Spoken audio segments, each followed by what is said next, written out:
बिस्मिल्लाहिर्रहमानिर्रहीम अस्सलाम वालेकुम स्टूडेंट्स, आज मुझे आप एक डोर के पास खड़े देख रहे हैं और यकीनन आप मुझे डोर के साथ खड़े देखकर हैरान रह गए होंगे।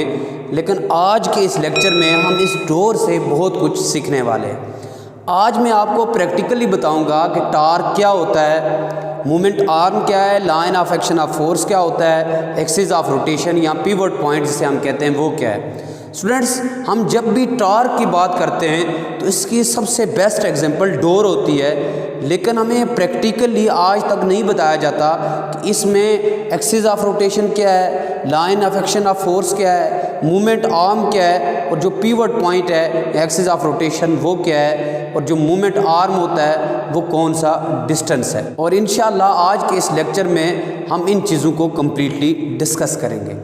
तो स्टूडेंट्स याद रख लीजिएगा, टार्क हमने पढ़ा था टर्निंग इफेक्ट ऑफ फोर्स, यानी जब हम किसी बॉडी पे फोर्स लगाएं और वो टर्न होना स्टार्ट हो तो उसी को हम टार्क कहते हैं। फॉर एग्जांपल ये डोर है, अब अगर इस पे मैं फोर्स लगाता हूँ तो ये देखिए ये आहिस्ता आहिस्ता टर्न हो रहा है। तो इसका जो टर्निंग इफेक्ट है किसकी वजह से आ रहा है, फोर्स, क्योंकि मैं इस पर फोर्स लगा रहा हूँ, ये इस तरह से टर्न हो रहा है, ओपन हो रहा है, तो इसी टर्निंग इफेक्ट को टार्क कहते हैं। अब सवाल ये पैदा होता है कि इसमें मूवमेंट आर्म क्या है, line of action of force क्या है, पिवट पॉइंट या एक्सिस ऑफ रोटेशन क्या है। तो स्टूडेंट्स याद रख लीजिएगा, ये जो हैंडल है जहाँ पे हम फोर्स अप्लाई करते हैं, जहाँ से हम डोर को ओपन या क्लोज करते हैं, इससे कहा जाता है line of action of force, यानी वो लाइन या वो पॉइंट जहाँ पे हम फोर्स अप्लाई करते हैं। अब जिस एक्सिस के अराउंड बॉडी रोटेट करता है उसको कहा जाता है एक्सिस ऑफ रोटेशन या पिवट पॉइंट। अब ये जो डोर है ये किसके अराउंड रोटेट करता है, तो ये जो यहाँ पे कब्जे लगे हुए हैं ये इनके अराउंड रोटेट करते हैं, यानी यहाँ पे जो आयरन से बने हुए कब्जे लगे हुए हैं तो ये इनके अराउंड रोटेट करता है। तो ये इसका आ गया पिवट पॉइंट या एक्सिस ऑफ रोटेशन, यानी ये हमारे पास क्या आ गया, line of action of force, वो पॉइंट जहाँ पे हम फोर्स अप्लाई कर रहे हैं, जहाँ से डोर को ओपन या क्लोज कर रहे हैं, और ये वो पॉइंट है जिसके अराउंड बॉडी रोटेट कर रही है या ये डोर जो है वो रोटेट कर रहा है। इसको एक्सिस ऑफ रोटेशन भी कहते हैं और पिवट पॉइंट भी कहते हैं। अब line of action of force की भी हमें समझ आ गई और एक्सिस ऑफ रोटेशन की भी समझ आ गई। तो ये जो मूवमेंट आर्म होता है वो क्या होता है, तो स्टूडेंट्स याद रख लीजिएगा, जो परपेंडिकुलर डिस्टेंस होता है between line of action of force और एक्सिस ऑफ रोटेशन, ये एक्सिस ऑफ रोटेशन है और ये हमारे पास क्या है, line of action of force.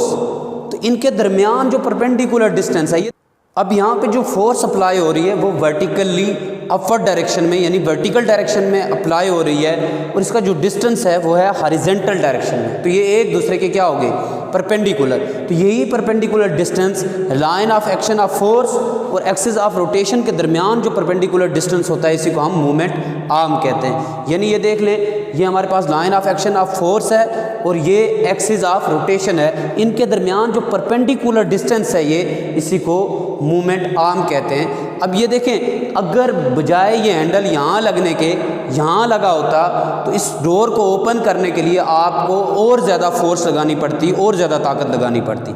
अगर यहाँ के बजाय यहाँ लगा होता तो इसको ओपन करने के लिए हमें बहुत ज़्यादा फोर्स लगानी पड़ती, और अगर इसके बजाय ये एग्जैक्ट इसी कब्जे के ऊपर लगा होता तो क्या डोर ओपन होगा? नहीं। क्यों? क्योंकि मूवमेंट आर्म ज़ीरो है। मूवमेंट आर्म होता है हमारे पास distance between axis of rotation and line of action of force. अब हमने line of action of force axis of rotation के बिल्कुल ऊपर लगा दी है, तो यहाँ पे जब आप फोर्स लगाएंगे तो ये डोर ओपन नहीं होगा। इनके कब्जे के ऊपर अगर इस हैंडल को आप लगाएंगे फिर आप फोर्स भी लगाएं तो ये डोर ओपन नहीं होगा, क्योंकि यहाँ पे मूवमेंट आर्म ज़ीरो के इक्वल आ जाएगा। तो जब मूवमेंट आर्म ज़ीरो होगा तो टार्क भी हमारे पास ज़ीरो होगा। यानी टार्क डिपेंड करता है तीन चीज़ों पे, फोर्स, मूवमेंट आर्म और एंगल पे। तो जब मूवमेंट आर्म ज़ीरो होगा तो टार्क भी हमारे पास ज़ीरो होगा।